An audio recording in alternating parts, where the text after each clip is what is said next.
नहमदु व नसल्ली अला रसूलिल करीम बिस्मिल्लाहिर्रहमानिर्रहीम। जनाब स्पीकर, बड़े बोझल दिल से, बड़े दुख के साथ आज आपके सामने खड़ा हूँ और वो कहानी जो मेरे भाई शेख वकास अकरम साहब ने लम्हा ब लम्हा सुनाई, मैं शाम से लेकर और सुबह तक और अब फिर पिछले 3-4 दिन के में अपने इन साथियों के साथ मुकीद हूँ। आपका मेरा बड़ा एहतराम का रिश्ता है, लेकिन यहाँ हमारे जो जज्बात हैं, हमारी जो बात है, वो बड़ी सच और तल्ख हकीकत है। शायर ने क्या खूब कहा कि सितारों से आगे जहान और भी हैं, अभी इश्क के इम्तिहान और भी हैं। जनाब स्पीकर, हम पिछले 2 सालों से बदतरीन फस्तायत का शिकार हैं। पाकिस्तान तहरीक इंसाफ पाकिस्तान की वो वाहिद सियासी पार्टी है जिसके ऊपर अब तक कमो बेश 8,000 मुकदमात दर्ज हो चुके हैं। सर, 8,000 मुकदमात एक सियासी पार्टी पर पिछले 2 सालों में दर्ज हुए हैं और ये 6 मुकदमे जो एक ही वकूए के काटे गए हैं, जलसा करने की सजा हम पर दी गई है, ये उसके अलावा हैं। सर, हम मुकदमात से नहीं डरते, न घबराते। मेरा लीडर इमरान खान आज हक और सच की लड़ाई लड़ रहा है और जेल में बैठा है और हम भी उसी के सिपाही हैं और सर पर कफन बांधकर राय हक के लिए निकले हैं और हम ये सब जुल्म की दीवारें इंशाल्लाह गिराएंगे और फतह हक और सच की होगी। स्पीकर साहब, शाम को 6 बजे पता चला कि पुलिस ने मेन मरकजी गेट को घेरा डाल लिया है। मैं दौड़ा हुआ आपके चैम्बर में आया, आप मौजूद नहीं थे। डिप्टी स्पीकर साहब यहाँ हाउस कंडक्ट कर रहे थे। यहाँ से एक मेरे मेंबर शेर अफजल मरवत साहब ने कहा कि मैंने बात करनी है, उन्हें बात की इजाज़त नहीं दी गई। हाउस एडजर्न हो गया। यहाँ पर डॉक्टर तारिक फजल चौधरी साहब से चेयरमैन बैरिस्टर गौहर ने और हमने बात की कि अगर पुलिस हमारे मेंबरान को गिरफ्तार करने आई है तो हमें बताएं, हम हाजिर हैं। सर, उन्होंने बात की एसएसपी से, उन्होंने कहा कि ये तो कोई मुजाहरा हो रहा है, शायद शुरका इधर ना आ जाएं, उनकी सिक्योरिटी के लिए। सर, हम बाहर निकले, गाड़ियों में बैठे, मैं आगे था, मैं निकल गया, मेरे साथ और बहुत सारे मेंबरान निकल गए, लेकिन शेर अफजल मरवत साहब की गाड़ी को रोका गया और बड़े बुरे अंदाज से उनको गिरफ्तार किया गया। सर, जब उनको गिरफ्तार करके ले गए, वो तमाम पुलिस के अफसरान जो खड़े हुए थे, मैं उनके पास गया, मैंने उनको अपना तारुफ कराया। मैंने कहा, आमिर डोगर मेरा नाम है, मैं पार्टी का चीफ विप हूं। इस तरह तमाशा ना बनाएं, ये शाम 7 बजे की बात है। सर, आप मुझे बताएं, आपको हमारे कौन से मेंबर हैं जो मतलूब हैं? हम पर्चों से नहीं डरते, हम गिरफ्तारियों से नहीं डरते। आपने मुझे गिरफ्तार करना है, मुझे करें। मैं 4.25 महीने मैंने उनको कहा कि 11 मई के बाद सख्त अजियत की जेल काट कर आया हूं, लेकिन मैं अपने रास्ते पर, हक के रास्ते पर खड़ा हूं, आप मुझे बताएं। उन्होंने कहा, नहीं जी नहीं, आप जाएं, हमारे काम में मुदाखलत ना करें, हम आपको खुद बता देंगे, जिसको गिरफ्तार करना होगा हम आपको खुद पता चल जाएगा। सर, मैं लॉजिस चला गया, वहाँ एक टॉक शो किया, मुझे बैरिस्टर गौहर साहब का फ़ोन आया कि आप वापस आए। मेरे साथ अवैध जखड़ साहब थे, अहमद चट्ठा साहब थे। सर, हम वापस आए तो सर्विस ब्रांच में 10-12 MNAs मौजूद थे।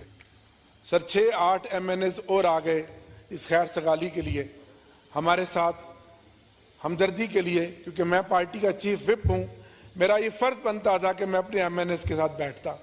सर, आपको सबसे पहले मैंने फ़ोन किया, मैंने आपको कहा, स्पीकर साहब, ये माजरा है, या तो आप हमें नोज़ लॉबी खुलवा दें या अपोजिशन चैम्बर खुलवा दें। सर, आपने मुझे इंतहाई दुख के साथ कहना पड़ता है, आप मेरे लिए इंतहाई काबिल एहतराम हैं, बड़ी बेबसी का मुजाहरा किया। आप मुझे बड़े बेबस नजर आए। मुझे दुख हुआ कि मेरा स्पीकर, मेरा कस्टोडियन इतना बेबस है। फिर आपकी ज़ैन कुरैशी साहब से बात हुई। सर फिर दोबारा मेरी आपसे बात हुई कुछ देर के बाद। आपने कहा कि आप समेत फलां मेंबरान जो हैं वो चले जाएं, बाकी मेंबरान की क्लियरेंस नहीं है। तो सर मैं फिर बाहर गया, बैरिस्टर गौहर साहब को लेकर गया। बैरिस्टर गौहर साहब ने मेरे सामने सर मीडिया के सामने गिरफ्तारी दी और किस तरीके से उनको उठाया गया। सर मैंने फिर उन SHO से पूछा कि मुझे बताएं, आपको ज़ैन कुरैशी चाहिए, आपको वकास अकरम चाहिए, हामिद रजा चाहिए, हम ले आते हैं। आप इसका मुहासरा छोड़ें, आप आगे से हट जाए। उन्होंने कहा नहीं, आप हमारे काम में मुदाखलत की, बल्कि मेरे साथ बदतमीजी की। मैं सर वापस आया, फिर वापस आकर बैठा। सर आपके साथ फिर रब्ता हुआ। आपको मैंने कहा कि जनाब स्पीकर, ये जो आयरन गेट है इसके अंदर 2 पुलिस वैन्स आ चुकी हैं। आपने कहा कि police vans iron gate cross नहीं कर सकती। हमने सर फिर एक मेंबर भेजा तो दोनों तरफ गेट्स को ताले लग चुके थे। सर उसके बाद हमने फैसला किया कि हम मेंबरान कौमी असम्बली, उस टाइम हम 16 लोग थे, हम सारी रात यहीं बैठेंगे क्योंकि ये हमारा घर है। सर ये हमारी अमाजगाह है। सर अगर यहाँ महफूज नहीं है जो अवाम के मुंतखब नुमाइंदे हैं, तो फिर हम अपने हल्के के अवाम के दुखों का मुतावा कैसे करेंगे।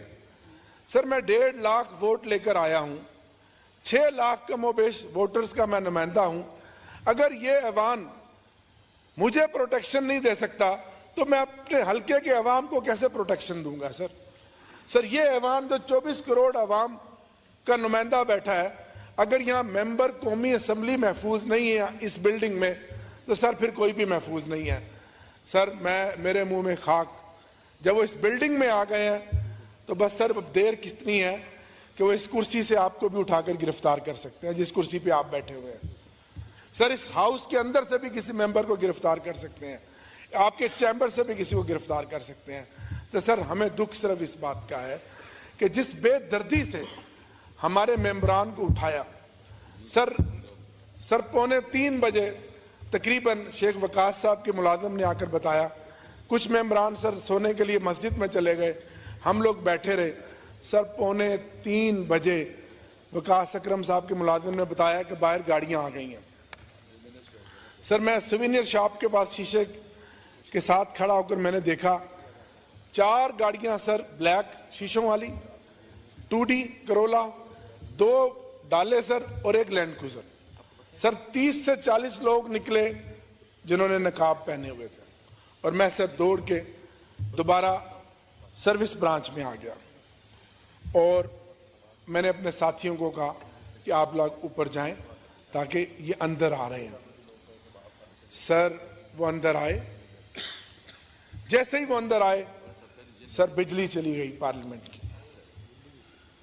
सर उसके बाद सबसे पहले नोटिस ब्रांच में, सर्विस ब्रांच में मेरे पास आए।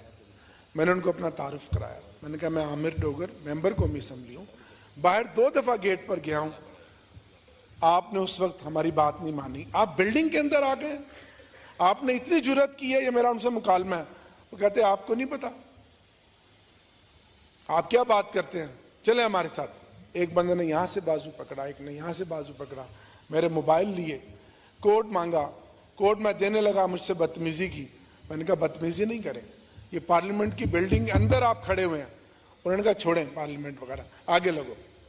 सर अभी मैं आगे जा ही रहा था, मेन गेट के सामने मैंने देखा मस्जिद से सर इस तरह गिरेबान पकड़ के, सर इस तरह, ये मौलाना नसीम साहब बैठे हैं सर, इनको मस्जिद के अंदर से ला रहे थे। ये MNA है सर, ये बन्नू शहर से मुंतखब MNA है सर। सबसे पहले हम दोनों को पकड़ा और पहली गाड़ी में बिठा दिया स्पीकर साहब। उसके बाद फिर सिलसिला शुरू होता चला गया जो वकास अकरम साहब ने कहा। 1.5 घंटा सर ये सिलसिला रहा।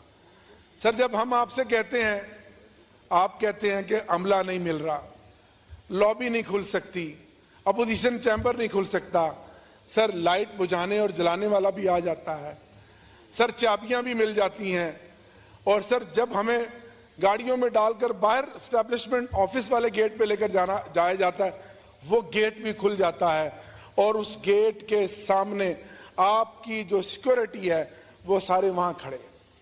सर पूरी असेंबली को उन्होंने फ्री कर दिया, एंट्रेंस को फ्री कर दिया, लिफ्टों वाली जगहों पे फ्री कर दिया। मैं सारी चीजों का जायजा ले रहा था क्योंकि ये लोग ऊपर चले गए थे, मैं नीचे था सर, फर्स्ट फ्लोर पे था। तो सर फिर मुझे कहने का हक दें सर कि इस तरह के, क्या शायर ने खूब कहा था कि ऐसे तो नहीं हुई हैं चमन की तबाहियां। स्पीकर साहब, ऐसे तो नहीं हुई हैं चमन की तबाहियां, कुछ बागबान हैं मिले हुए बरको शरर के साथ।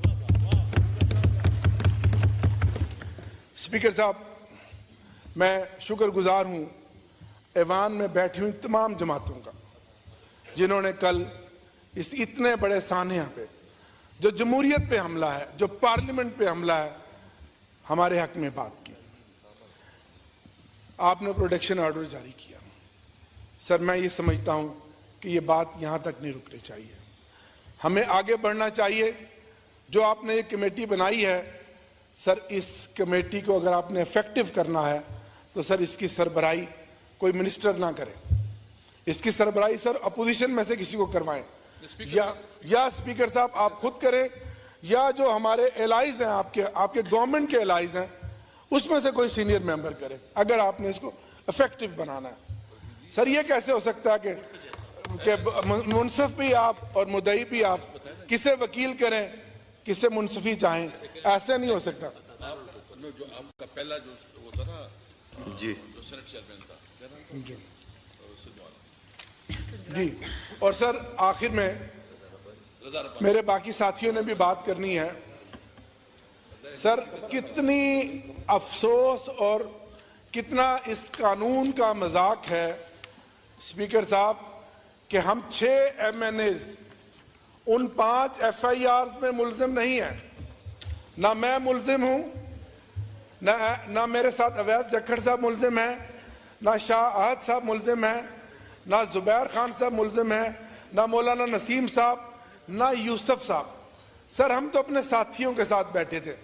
सर गिरफ्तार हमें 3 रातें पहले किया और सर FIR हम पे कल काटी गई। सर इससे बड़ा कोई जंगल का कानून होगा सर? सर मैंने कल अपने बयान में कहा कि 6 बजे जलसा आम से मेरा नाम पुकारा गया, 5 मिनट मैंने स्पीच की और सर 6:30 बजे मैं स्टेज से उतरकर 7 बजे मैं जलसा आम से बाहर था। और मैंने कहा सर मेरे ये 2 फोन थे, आप CDR के जरिए रिकॉर्ड निकलवाएं और मेरी लोकेशन का चेक करें। और सर मुझ पर जो FIR काटी जा रही है वो रात 11 बजे की, कि रात 11 बजे मैंने पुलिस पे फायरिंग की है जो इस जलूस को मुंतशिर करना चाहते थे। सर इससे ज्यादा कोई जुल्म होगा? सर मेरा मुकदमा सिर्फ आपसे है, आप मेरे कस्टोडियन हैं और अभी आपने बात की सर कि मैं अंदर जाके सोचूंगा, तो सर मेरे जहन में एक शेर आया जो मैं आपको सुनाता हूं सर, अपनी बात का ख़त्म करता हूं कि ए तायर लाहौती उस रिज्क से मौत अच्छी, ए तायर लाहौती उस रिज्क से मौत अच्छी जिस रिज्क से आती हो परवाज में कोताही। बहुत शुक्रिया।